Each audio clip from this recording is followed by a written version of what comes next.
నేటి ఆచరణ రేపటి ప్రగతి టెక్నాలజీకి మరో పేరైన మన గౌరవనీయులైన జాతీయ పార్టీ అధ్యక్షులు మన చంద్రబాబు నాయుడు గారికి నా యొక్క హృదయపూర్వక నమస్కారాలు తెలియజేసుకుంటూ, అలాగే విద్యా వ్యవస్థలో వినూత్నమైన ఆలోచనలు తీసుకుంటూ విద్యా వ్యవస్థను పరుగులు పెట్టిస్తున్న మన జాతీయ party working president Nara Lokesh అన్న గారికి, అలాగే వేదికపై ఉన్న గౌరవనీయులైన రాష్ట్ర పార్టీ అధ్యక్షులు పల్లా శ్రీనివాసరావు గారికి, వేదికపై ఉన్న పెద్దలందరికీ, వేదిక ముందున్న పెద్దలందరికీ, అలాగే వర్చువల్గా మహానాడు కార్యక్రమాన్ని వీక్షిస్తున్న నా తెలుగుదేశం కుటుంబ సభ్యులందరికీ నా హృదయపూర్వక నమస్కారాలు తెలియజేసుకుంటున్నాను.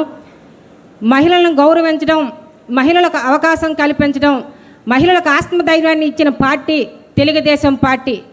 మహిళ అంటే ఒక వ్యక్తి కాదు, ఒక శక్తి, కుటుంబానికి ధైర్యం, సమాజానికి స్ఫూర్తి అని నమ్మిన పార్టీ మన తెలుగుదేశం పార్టీ.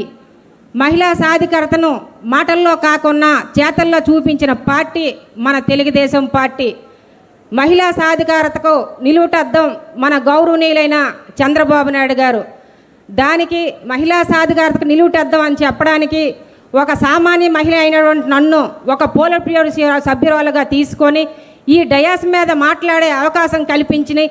అంతేకాకుండా డయాస్ మీద మాట్లాడే అవకాశం కల్పించడమే కాకుండా నాకు ఎప్పుడూ సార్ గౌరవనీయులైన చంద్రబాబు నాయుడు గారికి ప్రత్యేకమైన ధన్యవాదాలు సార్. ఎందుకంటే నేను ఎప్పుడు కూడా చంద్రబాబు నాయుడు గారు ఉండేటప్పుడు ఒకసారి మాట్లాడితే చాలు, ఒక్కసారి డయాస్ మీద కూర్చుంటే చాలు అనుకునే నన్ను అనేక సార్లు మాట్లాడే అవకాశం కల్పించడం, అలాగే అనేక సార్లు డయాస్ మీద కూర్చోబెట్టే అవకాశం కల్పించినందుకు ఇంతకన్నా ఇలాంటి పదవి ఇచ్చి ఇంకా మంచి అవకాశం కల్పించడానికి కూడా సిద్ధంగా ఉన్న మన గౌరవనీయులైన చంద్రబాబు నాయుడికి సాధికారత నిలువుటద్దం నా పదవి ఒక నిదర్శనం అని చెప్పుకోవడానికి కూడా మన గౌరవనీయులైన చంద్రబాబు నాయుడు గారి గురించి చెప్పుకోవచ్చు. అంతేకాకుండా మన తెలుగుదేశం పార్టీ మహిళా సాధికారతకు పునాది మన గౌరవనీయులైన అన్న నందమూరి తారక రామారావు గారు, అలాగే మన గౌరవనీయులైన చంద్రబాబు నాయుడు గారు మహిళా సాధికారతకి నిలువుటద్దమే కాకుండా ఆనాడు మన అన్న నందమూరి తారక రామారావు గారు తిరుపతిలో పద్మావతి యూనివర్సిటీ స్థాపించి మహిళలు ఉన్నత చదువుల కోసమని చెప్పి కృషి చేసిన వ్యక్తి మన అన్న నందమూరి తారక రామారావు గారు. అలాగే తండ్రి ఆస్తిలో సమాన పురుషులతో పాటు స్త్రీలకు కూడా సమాన హక్కు కల్పించాలని సమాన హక్కు కల్పించిన వ్యక్తి మన అన్న నందమూరి తారక రామారావు గారు. అలాగే స్థానిక సంస్థల్లో మహిళలకు 9% రిజర్వేషన్ కల్పించిన వ్యక్తి మన అన్న నందమూరి తారక రామారావు గారు.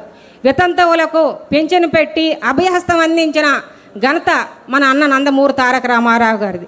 అలాగే మన గౌరవనీయులైన చంద్రబాబు నాయుడు గారు మన నందమూరి తారక రామారావు గారు ఆదర్శ బాటలో ఆచరణలో బాటలు నడుస్తూ అనేక చంద్రబాబు నాయుడు గారు హయాంలో అనేక సంక్షేమ కార్యక్రమాలు, సంక్షేమ పథకాలు కూడా చేయడం జరిగింది. ముఖ్యంగా మహిళా సోదరీమణులకు మన అన్న నందమూరి తారక రామారావు గారు స్థానిక సంస్థల్లో 9% రిజర్వేషన్ కల్పిస్తే మన చంద్రబాబు నాయుడు గారు 33% స్థానిక సంస్థల్లో రిజర్వేషన్ కల్పించడమే కాకుండా ఉద్యోగాల్లో కూడా 33% రిజర్వేషన్ మహిళలందరికీ కల్పించడం జరిగింది. ముఖ్యంగా చెప్పుకోదగ్గ విషయం ఏంటంటే మనందరికీ తెలుసు, కావలి ప్రతిభా భారత్ గారు దేశంలోనే తొలి దళిత మహిళ అసెంబ్లీ స్పీకర్గా కూడా ఎంపిక చేసిన ఘనత మన గౌరవనీయులైన చంద్రబాబు నాయుడు గారిదే. అంతేకాకుండా మహిళా కమిషన్ కూడా ఏర్పాటు చేసిన ఘనత మన గౌరవనీయులైన చంద్రబాబు నాయుడు గారిది.